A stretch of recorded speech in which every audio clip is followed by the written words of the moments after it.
Hello everybody and welcome to Rollin' Ish. In this video, Killian and I are going to talk to you about races and classes. Now, if you're new to D&D and you have a player's handbook, which is what we suggest you start with, you don't need a monster manual, you don't need a dungeon master's guide. You'll use those things and need those things if you want to become a dungeon master and run your own games. But as a player, honestly, all you really need is a player's handbook. You can pick one up in your local game store. You can get it on Amazon, which is probably the cheapest way to do it. But if you can support local business, small business, do that. But you could pick one up somewhere in the range of 25 to about $50, depending on where you go for your player's handbook. Now, the 5th edition player's handbook, which is what we use to play D&D 5e, the first chapter is races. And all we're covering in this video are the races you'll find in your player's handbook.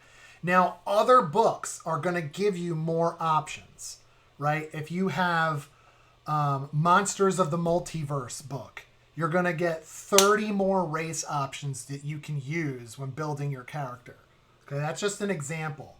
Other books like the Spelljammer Adventures in Space set gives you more options.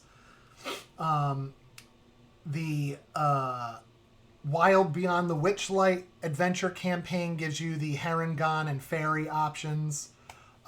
So there are other modules out there. We're not covering all those. We're just going to be covering what's in your player's handbook, because when you're new to D&D, and that's what these videos are aimed for, that's what you have access to. So first, you can be a dwarf.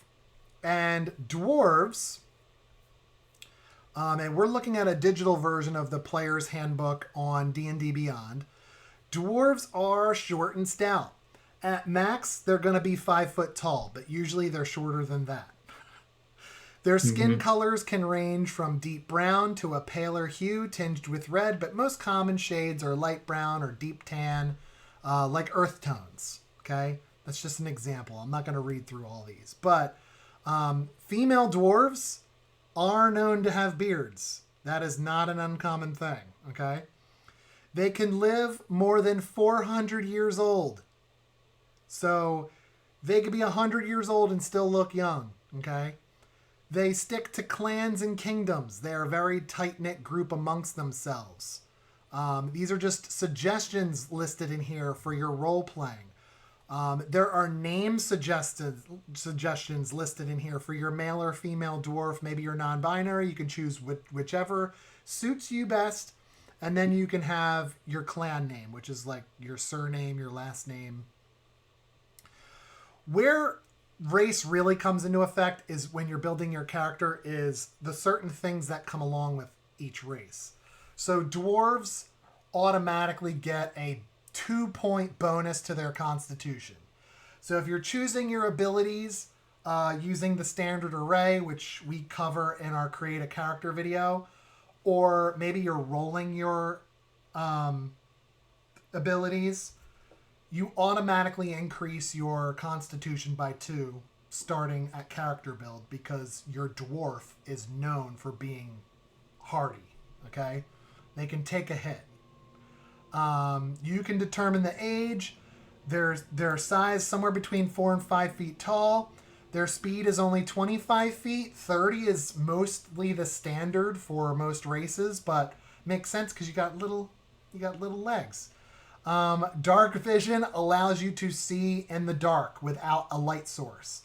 It's not night vision, but it works that way. It's just shades of gray and shadow. Like, you might not know what something is moving 30 feet away from you, but you can see the silhouette of something, and you know that something's there. Whereas if Killian's character doesn't have dark vision, he goes, "What? I didn't see anything."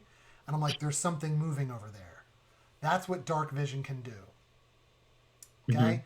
You get an ability called Dwarven Resilience. You have advantage on saving throws against poison, and you're resistant to poison damage. So if you take 10 poison damage, you really only take 5, because that's what resistance means. Okay? You can check out our video on explaining, like, walking you through a character sheet and the terminology. You can check that out, and we talk about resistance there. Um, Dwarven combat training. You're proficient with battle axe, hand axe, light hammer, and war hammer. These are weapons that you can use right away. Usually, these weapons take some kind of time to develop the skill to be able to use something like that. But dwarves, they're strong. They can use them right away. So these are some of the things that you can get. They're good at history, working with stone, because dwarves typically are masons by trade, so they would know those things. Dwarves can speak common, which is the native tongue wherever you are. Common is just kind of the thing, right? So we in America, common is English. But if you're watching this video in France, common would be French. Common is the language spoken where you are, right? And then dwarvish. So you could talk to other dwarves in dwarvish, and if somebody around you doesn't speak dwarvish, they have no idea what you're saying. Okay? And then you have accesses to sub races like hill dwarf and mountain dwarf, and those things are additional things that you might get. So if you're a hill dwarf, you also get a bump to your wisdom modifier. So not only do you get +2 to your constitution for being a dwarf, you get +1 to your wisdom for being a hill dwarf, because you are street smart when it comes to wilderness. Okay. Every time you gain a level, you get 1 extra health point, just because you're tough, right?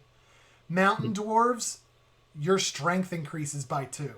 So not only do you get +2 to your constitution for being a dwarf, you get +2 to your strength for being a mountain dwarf, because you have a reputation for being strong. Okay. And you'll be able to wear light or medium armor. So this is where you could start protecting yourself by having a decent armor class. All right, so kill. Let's talk about elves. Slender and graceful. They can live well over 700 years, so they can live a pretty long time.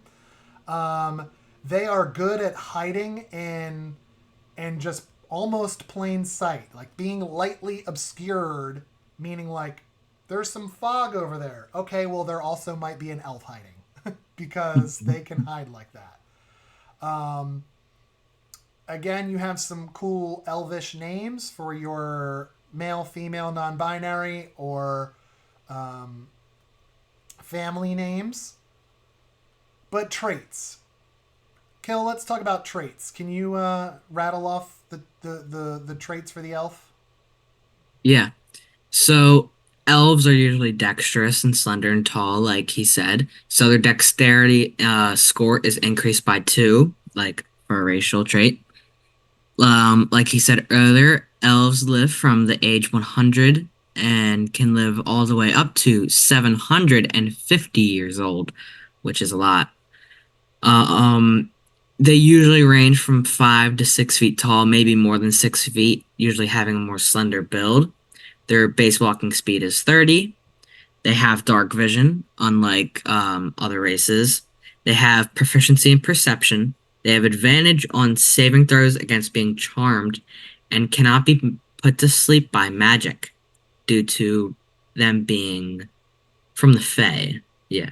They're resilient. Mm-hmm. Um, Trance, they don't need to sleep mostly, so they more so meditate for 4 hours a day. Yeah, where we talked about this in our video that kind of walked through character sheets, where long rest means 8 hours of sleep. Well, a long rest to an elf is 4 hours. So maybe they're the ones you want keeping watch because they can sleep less. They'll take Hmm. first watch, and then somebody can wake up and relieve them, and then they can go to sleep for 4 hours and replenish all their stats, right? Hmm. Elves also speak Common and Elvish. And they also have different sub-races, such as High Elf, which are usually used more with spellcasters like sorcerers or wizards or warlocks or clerics. They get their intelligence goes up by 1. They have proficiency with long swords, short bows, and long bows. They automatically learn a cantrip of your choice from the wizard spell list. What's a cantrip, Kill? A cantrip is a spell that you can use no matter what, not having to use a short rest or a long rest to replenish it. You can use it over and over on your turn, such as Firebolt, Blade Ward, um, Ray of Frost, things like that. While spells, they use up spell slots, and to replenish them, you would need to take either a short rest for some classes or a long rest for mostly others. Yeah, so certain spells have spell levels, and that's when you have to tick them off on your sheet, right? But Hmm. cantrips are like a level 0 spell. It's a spell you can do at will over and over, like he said, and you don't have to count them.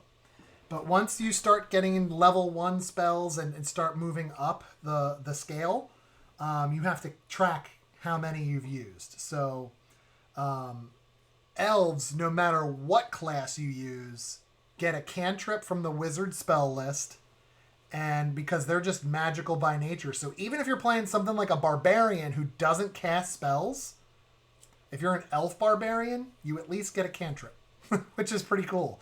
So maybe you pick something that can help you or your friends. Maybe you pick something that helps with damage.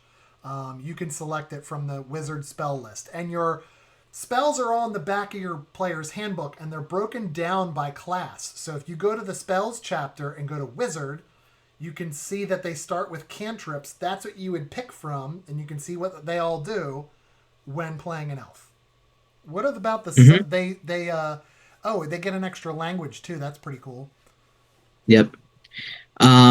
There is wood elves, which are elves that live mostly in the woods, such as like fighters or rangers or druids, things like that. They also have a +1 to wisdom. They get proficiency with long sword, short bow, and longbow. Their speed increases by 5 feet up to 35 feet, which is very good with just having a racial trait. Mask of the Wild, they can attempt to hide when only lightly obscured by foliage, heavy rain, snow, mist, and other natural phenomenons, which is pretty good for rogues. Then there's my favorite of the elves, which are dark elves or drow.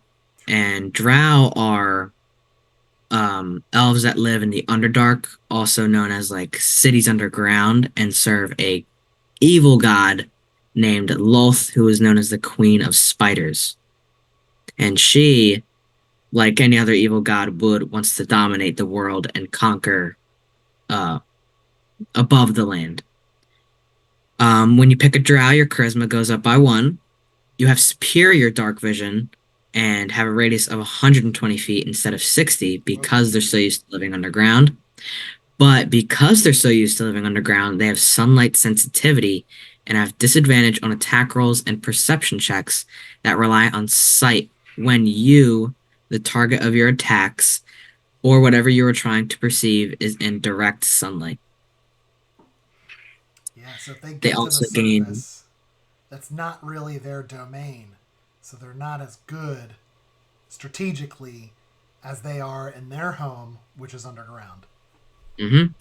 They also gain draw magic, so they know uh, the dancing lights cantrip, which is they summon a bunch of lights around them. And at 3rd level, you gain fairy spell, which I believe is an area effect, and whoever is in the area must succeed on a saving throw or any attack against an affected creature or object has advantage if the attacker can see it. Yeah. Mm-hmm. And Yeah. So they then can put this little, like almost like fireflies around you to make you stick out. So they become easier to hit. So that's mhm. dangerous. Like they they aim to kill. And at 5th level, they gain the spell Darkness, which summons a large area of black, cloudy smoke, like fog cloud, but is even darker, and you can't see through it. They also have Drow weapon training, which they gain proficiency with rapiers, short swords, and I can't see what it says. Hand crossbows. Yeah, crossbows. Yeah, Drow are pretty cool. All right, let's talk about halfling. So, halfling is for those of you familiar with Lord of the Rings. These are hobbits. Just contractual, like license wise, can't call them hobbits, so they're called halflings. But they're I believe like a mix of half human, half dwarf, or half gnome. That's why they're halflings. Um, but short in stature. They are lightweight, so somewhere between 40, somewhere around 3 feet tall, 40 to 45 pounds, unless you make them a little bit more stout. Um, Basically, other than that, you can make them look however you want. They're typically known for being kind and curious, and because they're friendly, they kind of blend in with a crowd. Um, they like to, dwell in peaceful communities, well kept groves. They care for their belongings, right? Um, so you got some names here that you can choose from if you have trouble, making up your own with some family names. But typically, they are going to be dexterous because they're small but quick. So they're by nature, when building a character, you get a +2 to your dexterity score just for being a halfling. Um, a halfling reaches adulthood somewhere around the age 20 and lives into the middle of his or her second century. So 150 ish is about their max age. Like I said, 3 foot tall ish, around 40 pounds is a standard halfling. They're considered small in size. Speed is 25 feet. So, again, like the dwarves, they have small legs, so their stride is shorter. They have a feature called Lucky. So, if you roll a d20 on an attack roll, an ability check, or a saving throw, I'm throwing dice now. If you roll a 1, you get to re-roll it and use the new roll. But you can only do that once. You can't sit there and just keep re-rolling, right? I rolled a 1 on my attack roll. Uh-oh. Halfling luck. I'm going to re-roll that. All right, now I rolled a 17. Okay, so it could really turn your miss into a hit. Okay? Brave. That means you have advantage on saving throws against being frightened. Some creatures have a frightful presence feature where just looking at them could scare you and inhibit you, meaning like big dragons have frightful presence. One of the first things that happen upon sight is make a saving throw against just being scared. If you're a halfling, you're going to roll with advantage, meaning you're going to roll 2d20s. You'll use the higher of the two rolls. And so that's what that is. Halfling nimbleness, you can move through the space of any creature that is a size larger than yours. Halflings are considered small. Most creatures are of medium size or bigger. So I can move through your space because I'm little and I can fit, right? Languages, they speak Common and Halfling, which is natural for their race. Let's see, subraces. You could be a Lightfoot Halfling, which means you get a little bump to your charisma because you are known for, getting along well with others. So naturally, you're charismatic. You can hide even when you're obscured only by a creature that is at least one size larger than you. So if Killian's playing an elf, and that's a medium size, I might be able to dip behind him and you not see me at all because I'm so small and naturally stealthy. So they can hide. And that would be good because if you're hiding, you're stealthy, the hiding might give you an advantage when you go to attack something because they don't see you coming, right? I could be a stout halfling. That's a different subclass where instead of the charisma bump, I get a constitution bump because I'm stout. I'm a little bit stronger, right? Constitutionally, meaning my health. And I get resilience. I'm going to have advantage against saving throws against being poisoned or taking poison damage because I'm so stout and internally strong, we'll call it. Mm-hmm. Kill, you want to walk through human? Sure. Humans are known to be the more disliked race throughout the Forgotten Realms, which is the place where the world of D&D takes place.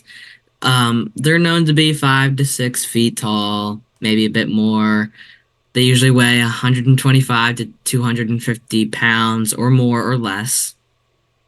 Um, they share a variety of all things, Mm-hmm. like specifically being able to be smart and strong. They have wide like morals and they can like move from where they live from place to place. Their politic ideals and stuff like that.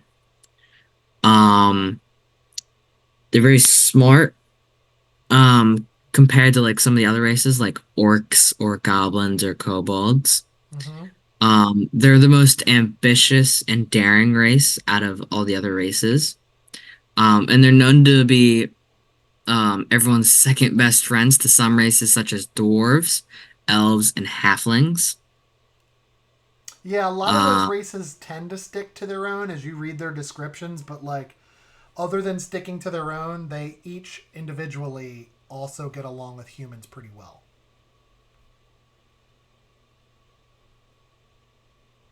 they also have, well, names, of course. Yeah, the book There's goes many into different. detail about like different what are these? Different ethnicities and names. They don't use ethnicities the way we do, like Hispanic, not Hispanic, or Asian Pacific Islander. Those are ethnicities. White, non-white, right? They have different names for them and descriptions. But essentially, if you think about it, you can be any human. You know, think about Earth. Just make it simple. Think about Earth. You want your human character to appear um, of African descent, absolutely do that, right? I'm in America, so if I want to make an African American, I can do that with my human or my dwarf. Doesn't matter. You can really customize the race, and I really wouldn't get too hung up on like race in terms of color either. You can really do anything with any of these races. What the book really means by a race is more like lineage and heritage and what that means to your skills within the game. So, what's interesting about the humans, because we've seen in other races where they get a specific stat bump for being that race, because they all have their different pros and cons. Check this out, Kill. All humans get each ability score as a +1. Not just one to strength or one to con. All of them get a +1 for being human. What else do we got? They gain adulthood from their late teens to their early 20s. They have the average build of 5 to 6 feet. They have a medium size. Walking speed is 30. They read and write common and one extra language of your choice. It could be like Elvish, Orc, Dwarvish, Sylvan, Infernal, maybe. Yeah, and that goes along with the table we saw a little earlier where it says that humans are the second best friend. Hmm. So, you know, if you grew up around a clan of elves or dwarves, maybe that you include that in your backstory, and then that's the other language that you know. So you get to choose which one you like, which is pretty cool.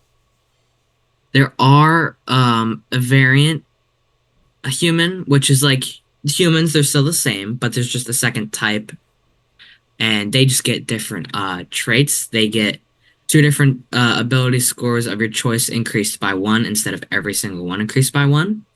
They gain a proficiency of one skill of your choice, be it persuasion, acrobatics, deception, intimidation. And they also gain a feat of your choice, which is very good. Yeah, it's like a So, special move or a special ability that they get right at level 1. And usually you don't get a feat until maybe level 4, and that's if you choose it, right? Because at level 4 you can pick ability score improvements, like those 6 main abilities: strength, dex, constitution, intelligence, wisdom, charisma. You can increase your stats a little bit starting at level 4, level 8, level 12, 16, 19. But one of the options in those level ups is to choose a feat. So while most characters aren't even going to get an option to pick a feat until level 4, your human variant is going to start with one right at character creation, which is pretty cool. mhm. Dragonborn. So Dragonborn is what it sounds like. They are a mix between basically a humanoid creature and a dragon. So this is pretty unique. Depending on your setting for your campaign or your one shot, whatever you're playing, some races like this one might be considered like a monster race. And as such, like the Dragonborn, like the half orc, sometimes, depending on the setting, might be treated differently because their intimidating presence. And that's going to come into play when we read on a little bit about the Dragonborn race. But they are a very proud people. The Dragonborns in this game lack wings or a tail. Okay? They're more humanoid, but their skin is more dragon-esque. You could see their claw-like feet and hands depicted in this picture, right? And they're going to have a breath weapon associated with the dragon type of their lineage. So we'll get to that in a second.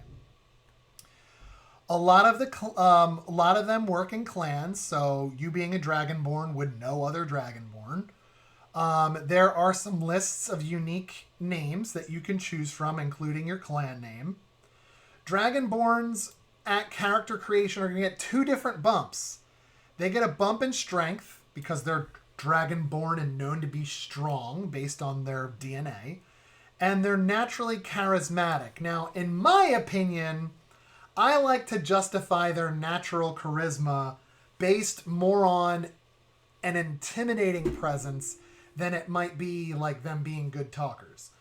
You can play it however you want to play it, friends. Talk with your DM. Make sure that you're on the same page with how your character will be treated by others that you interact with in your world. But when I see Dragonborn and a player, when I'm DMing, submits a Dragonborn as a character option, I immediately think of, ooh, they're going to be scary. I just do. And I attribute this charisma bump to that. Dragonborns, they start walking hours after hatching. They attain the size and development of a 10-year-old human child by the age of 3. So they're growing big really quickly. So they're the big kids in the neighborhood. And they're technically adults at age 15, and they live to be around 80. Okay, so they have a somewhat typical lifespan for us on Earth. But they are going to age progress a little faster than normal. Their speed is 30 feet, pretty standard. Standing well over 6 feet tall, averaging 250. So you want a 6'8" Dragonborn? Do it. You want a 7-foot Dragonborn? Do it.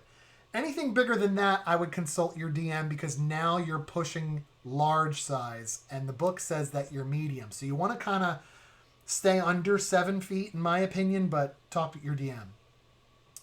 One of the things you choose as a Dragonborn is going to be draconic ancestry. And so certain color dragons, they behave a certain way, number 1. Number 2, they breathe a certain breath weapon. Not all dragons breathe fire. For example, black dragons breathe acid. Blue breathes lightning. Okay? There are chromatic dragons, which are going to be colors. Black, blue, green, red, white. Chromatic dragons are typically evil. Then you have metallic dragons. Brass, bronze, copper, gold, silver. Metallic dragons are typically good. And then you have gem dragons, which are not in your player's handbook. They're in a book called Fizban's Treasury to Dragons. And that's when they introduce gem dragons, like emerald dragons, amethyst dragons. Gem dragons are typically neutral. But based on the color, they are going to have a certain breath weapon. Typically, you're not going to be a black dragon who breathes fire. You're going to be a black dragon who breathes acid because that's what black dragons do. And this is like the reach of your breath weapon. As a Dragonborn, a black Dragonborn, you can spit acid in a 5 by 30 foot line. So if I've got 3 people in that line, I'm hitting all 3 people with my breath weapon. Okay? It's not just one person. Whoever is in that line of fire is getting hit. Like these dragons, they breathe in a 15-foot cone, right? That's going to be distance between you and them, 15 feet and 15 feet across. Anyone in that cone is going to get hit by that breath weapon. Okay. Now Mhm. they can make a dexterity saving throw to try and avoid it, and that's what you see there. Even if they're successful, they're at least going to take half damage. Because the dexterity save is like they see you going, and they're going to be like, ah, and then dive out of the way, and you breathe the breath weapon. You either take half damage if you succeeded on that saving throw, or all the damage I roll if you failed. Does that make sense? Mhm. So, based on the ancestry you choose, this is what your dragon's going to A, look like, and B, that's their breath weapon that they'll have. And standard breath weapon damage is going to be 2d6 at early levels. So, if I roll a 5 and a 1, you're going to take 6 damage. If you make the save, you take half. You'll take 3 damage. But as my Dragonborn levels up, my breath weapon is going to get stronger. That 2d6 becomes 3d6 at 6th level. When I reach 11th level, it's 4d6. When I reach 16th level, my breath weapon is 5d6. And as I level up, I get more opportunities to use that breath weapon.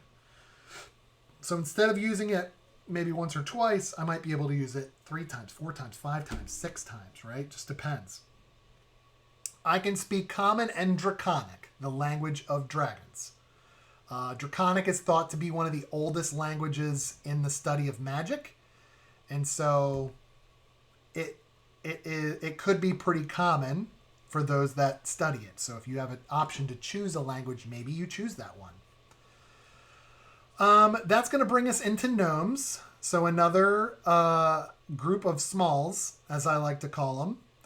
Kill, can you talk us through gnomes? Yeah, gnomes are kind of like dwarves and halflings, but they are more elvish, is what I would say. They usually stand over 3 feet tall, not over 4 foot or 5 foot, I would say. They weigh 40 to, I'll say 50 pounds, something super light. Similar to They, halflings, right? yeah, they're usually tan, have a big nose, big eyes, wide eyes, big ears, I mean. Um, they're usually super happy. They usually wear a lot of jewelry, like uh green clothing and like stuff that like matches with their surrounding. Usually gnomes are used for rangers or spellcasters. They also live 3 to 5 centuries long, which is 300 to 500 years old, Yeah, and if you which look is at this sentence, it talks about like they squeeze every ounce of enjoyment out of their life. Like gnomes are typically going to try and find the good in someone. They're going to be fierce friends, loyal friends. And even at the most serious of times, gnomes are often going to be like, look, YOLO, right? Let's get every bit out of this because we've got one life to live. And even though it's a long one, they're going to try and live that life. So that's something to consider role playing. yeah. Gnomes usually live in the woods, and underground. They have gnome names which are very like can be they have clan names. They could be like what's the word? Complex and like not exquisite. Like different. Mm-hmm. Their intelligence increases by 2. They mature around 45 years old or 40 years old and live to be 350 and 500 years old. Like I said earlier, they range from 3 to 4 feet tall and they average 40 pounds. And your size is considered small and your movement is 25 feet. Again, little legs, smaller speed. They have dark vision, mostly from living in the woods and adapting to it, getting like an adaptive trait. They have advantage on all intelligence, wisdom, and charisma saving throws against magic. Um, their languages, they could speak, read, and write Common and Gnomish. And Gnomish derives kind of from Dwarvish, but is different, I would say. And Dead, what was the other thing? Like it always It's like a small thing. I can't see what that says. Where? The under languages. Oh, the Gnomish language spoken is Gnomish. They use Dwarvish to write, which is Hmm. weird, but they're related. The two languages Yeah. are similar. So if you speak Dwarvish, and nobody in your party speaks Gnomish, and you come across Gnomish writing, but no one in the party can read it because they don't speak Gnomish. If someone reads Dwarvish, they might recognize it. And as a DM, I might call that out, right? I might call out, oh, Killian, your character speaks Dwarvish. You recognize this writing. And then I might say, make a history check. Hmm. And maybe if you roll well, I could say, you know this phrase, you can read it. Because it's going to be Yeah. very similar to Dwarvish. Just a little factoid. Um, yeah, there are sub races. There's deep gnomes, which are like the dark elves of their kind. Mm-hmm. So they're like Dorgar, which are like deep dwarves, but there are deep gnomes, and they also live in the Underdark. Then there is forest gnomes, those who are known for living in the forest, get a natural knack for illusion and inherit quickness and stealth. Mm-hmm. They're rare but secretive, and they live in hidden communities such as forests and use trickery and illusions to conceal themselves. They get a dexterity score increased by one. Mm-hmm. They know the minor illusion cantrip due to living in the forest and knowing for like long times of hiding. Yeah, and the minor illusion cantrip, again, a cantrip is a spell you can cast at will. You can just keep doing it. You don't have to track them. But it is what it sounds like. It is a minor illusion. It could be an image of an object, like a chair, footprints. Maybe you want to cast minor illusion and put footprints going away from where you and your party are headed. So if somebody's following you, they might go, "Uh oh, they're splitting up. Let's go this way," and you can trick them. Little Hmm. things like that, minor illusion comes into play. It's a really cool spell to have. Um, they can speak with small beasts using gestures, and communicate through simple ideas with smaller beasts such as like mice, squirrels, badgers, moles, rabbits, woodpeckers, and other small creatures. Um, Maybe if you ask your DM, they could be like a local cat or dog, depending how small it is. Mm-hmm. There is another subrace, which is rock gnome, and they are known for being like the mountain dwarf of their species. Their con is increased by one. They have whenever they make an intelligence history check related to magical items, alchemic objects, or technological objects, you can add twice your proficiency bonus instead of just your proficiency bonus, which is Yeah, like expertise. it is expertise. And we talk about expertise in our video where we kind of walk you through a character sheet and give you the terminology. And in that video, we talk about expertise a little bit. So let's say your proficiency bonus is +2, right? Typically, you would roll your d20, add your history modifier on this history check, um, add your proficiency bonus. So let's say your proficiency bonus is a +2, but double it, +4. So if your proficiency bonus is a +1, you add a +2. If it's a 2, you add a 4. If it's a 3, you add a 6, right? So these gnomes are going to be good at recalling lore with magic items, potions, um, devices. So for them to be like, let me figure out how this works, they would probably be good at that because it's kind of their thing. And that's what that means. Mhm.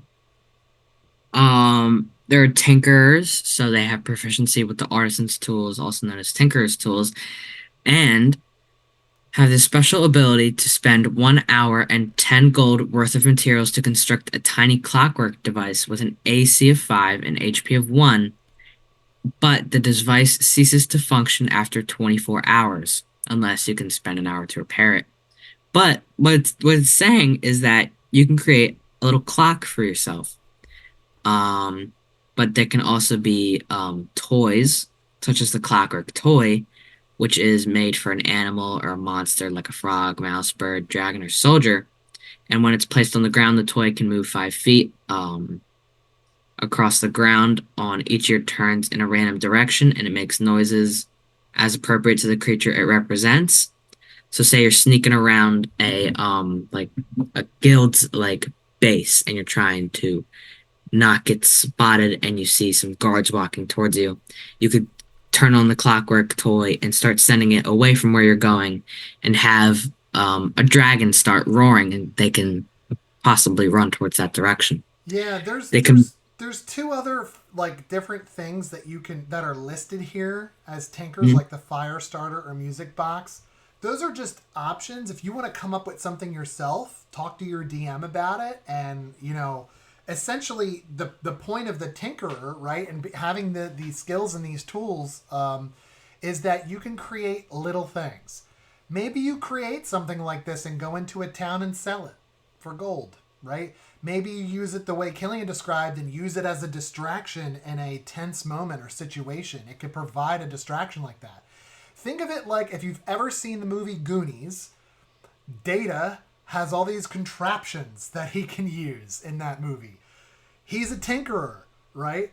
Inspector Gadget, for you older folks who know what I'm talking about, is a tinkerer. So you could find really creative ways as a rock gnome to tinker with devices and use them to your advantage in your party. So if you're thinking of like, hey, is there anything I can do to, yes, you can tinker with things and create little things, and nothing major, but like little things that could be a help to you or your party, which is pretty Mhm. cool. Half elf. We got three more to go. Half elf, half orc, and tiefling. Half elf is a person that is half human, half elf. So they are going to have like the pointy elvish ears, but for the most part, they're going to, other than that, like have some human looking features. They're going to be about 5 to 6 feet tall.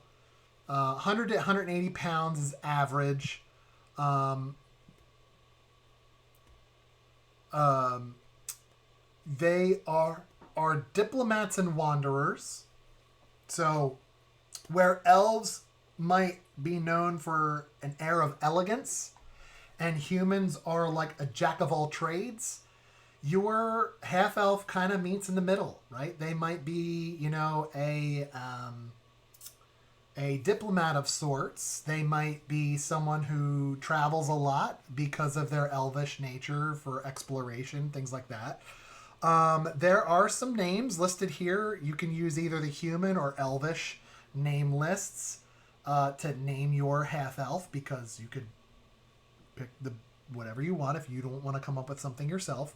But as far as their traits are concerned, they get they get, unlike humans that get a +1 in everything, half elves have some options, right?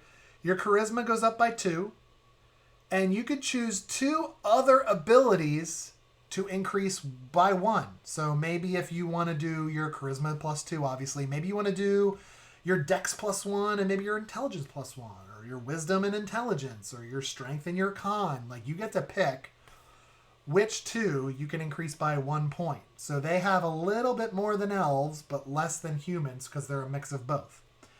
They mature at the same rate of humans, reach adulthood around 20, but rather than living about a century or 80 to 100 years like a human would, they're going to live 180 years or more, maybe 200 years. Maybe not the 750 that an elf would, but 200's a good happy medium for your half elf.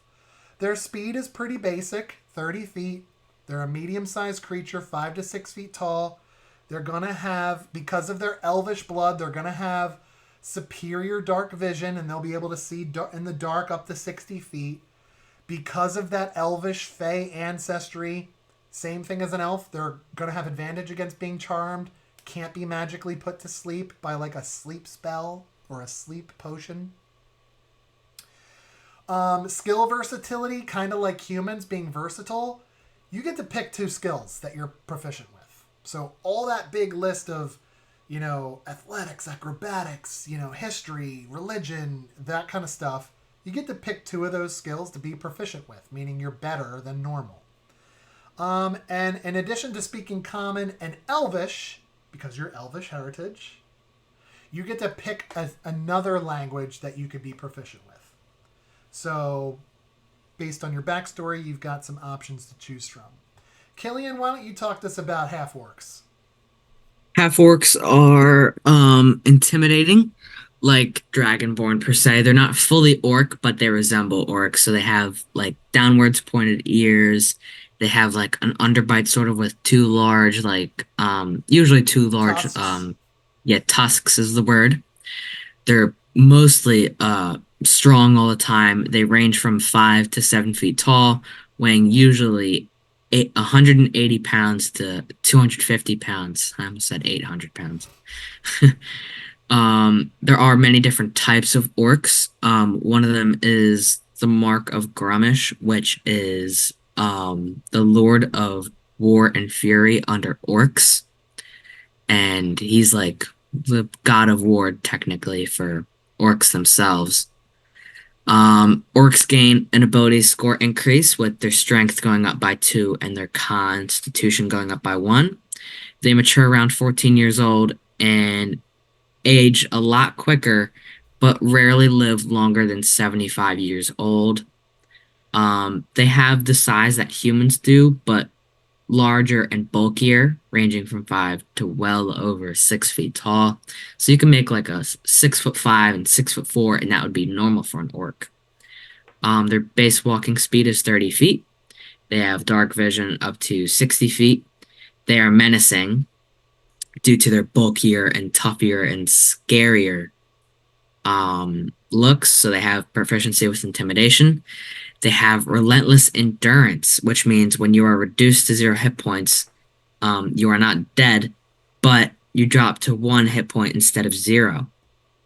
But it cannot be used again after a long rest. So say you're fighting like a giant spider and the spider bites you and it deals poison and you die. But you wake back up because you have relentless endurance and you're at 1 hit point instead. You also get savage attacks, which means when you score a critical hit with a melee weapon, you can roll one of the weapon's damage dice an additional time and add it to the extra damage of the critical hit, which is very good if Yeah, you so want. the way the rules are written, Yeah. let's say you use a long sword, you're holding it in two hands. Typically, that is a D10 of damage. Now, let's say your modifier for damage is a +3. So it would be a D10 +3. Typically, critical hits, you're going to roll. Critical hits meaning you rolled a 20 on the D20 roll, right? Critical success. You get to double the damage, rules as written, right? So if your damage die for your longsword with two hands is a D10, I just rolled a 9. If my modifier is a 3, that's a 12. 12 times 2 is 24. This is saying that half orc gets to roll one additional weapon die. So I'm already at 24. I just rolled another 2. So 26 is my total damage output for my critical hit due to that savage attack. Right? Because the critical hit is the weapon damage die with your modifier doubled. This is saying savage attack, tack on another of those damage dies. So I did. So you could really increase your damage output with an orc. So thinking about that, a half orc barbarian who could use stronger weapons would really beat the snot out of some of these bad guys, right? Like that would be a good combination. And as you start thinking about classes, which is going to be we're going to introduce you to classes in our next video, and then we'll have subsequent videos that really break down each class. You'll really be able to see like, hey, if elves are good at magic, maybe I should make an elf sorcerer or an elf wizard who primarily uses magic because the two go together. Like a half orc is good at combat Maybe I pick a combat race like a fighter or a barbarian. You could do things like that. You don't have to, but it could really make sense and really maximize some of these features. Talk to us about their languages. Um, so orcs speak, read, and write Common and Orc, which is their native tongue. But since they're half orc, they also speak Common. Orc is harsh and a grating language, which I'm assuming is like using like the back of their vocals, like sounding like rough and like hard. Yeah. It has no script of its own, but is written in the Dwarvish language, Yeah. So a lot which of I these, find cool. like we've seen this with, what was it, Gnomish? And now Gnomish. half orcs, they don't have their own written language, so they use Dwarvish to write, but they don't speak it. So their script is going to look Dwarvish. So again, same situation as a dungeon master. If no one in the party speaks half orc, but somebody does speak Dwarvish, I, as the DM, might be like, you picking up some of the dialect here, and it reminds you of Dwarvish. Maybe I give you a couple words of the phrase that is spoken or written, right? Like, I don't gotta give it to you, but like, maybe you make a skill check to survival or history to see if you can recognize it. That's where this comes into play with like really good role play, right? Lastly, Yeah. Kill, we've got Tieflings. And Tiefling is the last race in the player's handbook. This is going to be half humanoid, half uh, Devil. demon. I thought it was a So devil. you have infernal bloodline, and that just means like demonic blood. That doesn't necessarily mean you're an evil creature. It just means that, like the half orc, like the dragonborn, it is more of an intimidating presence to look at when you're dealing with a halfling. Because look, halflings have tails, they often have horns. Sometimes the horns stick out of their brows, sometimes they go back, sometimes they stick straight up like the devil, sometimes they wrap around like ram horns. You can really describe your tiefling in any way that you want, but they're going to have a tail, they're going to have a humanoid appearance other than the tail and horns. And they might vary in color. They might be red. They might be yellow. They might be white, like pure white. They might be purple. They might be blue. So just depending on how you want this to look, you could really customize it. Because tieflings are from a hellish landscape, they are often resistant to fire damage. So they would take half fire damage, whatever fire damage is dealt. They are going to have some interesting names that are listed here. So if you can't find your own or pick your own, there are some in the book that you can choose from. Trait wise, their intelligence is going to get a +1, while their charisma will get a +2. So again, in my opinion, the charisma kick for like a dragonborn, a tiefling, might be coming from their intimidating presence. That's how I like to explain it. You take it for what you will. Mm. Tieflings are going to age about the same rate as humans, maybe live a little bit longer, somewhere in the 90 to 100 range. Medium-sized creature, 30-foot speed, pretty standard, right? They're used to being in dark conditions, so they're going to have superior dark vision around 60 feet. They should be able to make out shapes and movement. Like I said, hellish resistance gives them not immunity, resistance to fire. They have this feature called Infernal Legacy, which gives them the Thaumaturgy cantrip. This is a very minor magical effect. So, let's say your voice booms 3 times as loud. You can cause flames to flicker. Maybe your eyes brighten, or maybe you see flames instead of your eyes, right? Some minor harmless effect. Maybe you just magically slam a door, snuff out a candle, cause a window to slam. Just little things to emphasize or make your point. You get a Hellish Rebuke spell, which is a reaction. So if Killian's my DM and he's running a monster that attacks me as a tiefling, I can react by casting Hellish Rebuke, which is going to encompass his character in flames. And I can make you burn for 2d10 worth of damage, right? You're going to get a dexterity saving throw. And I'm just going to roll 2d10. I rolled 7 damage. So if you fail the dexterity saving throw, you're going to take the full damage. If you succeed in this saving throw, maybe you saw it coming and tried to dodge out of the way, you're going to take half damage. That's what Hellish Rebuke does. You get that at 3rd level, and then at 5th level you can cast Darkness.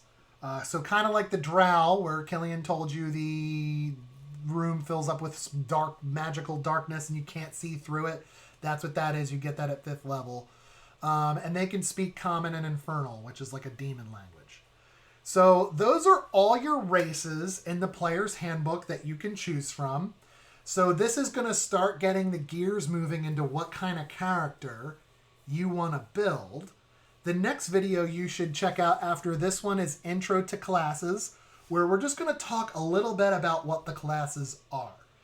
There is going to be a video or two dedicated to specific classes that'll really dive deep and tell you everything that they can do. But the Intro to Classes video is just going to get things started and just explain to you like some options that you might have. So when you watch the later deep dive videos of what each classes do, you'll really be able to figure out what kind of character you want to build. So, thank you for stopping by and hanging with us as we talk races and introduce you to the player's handbook. We will see you at the table.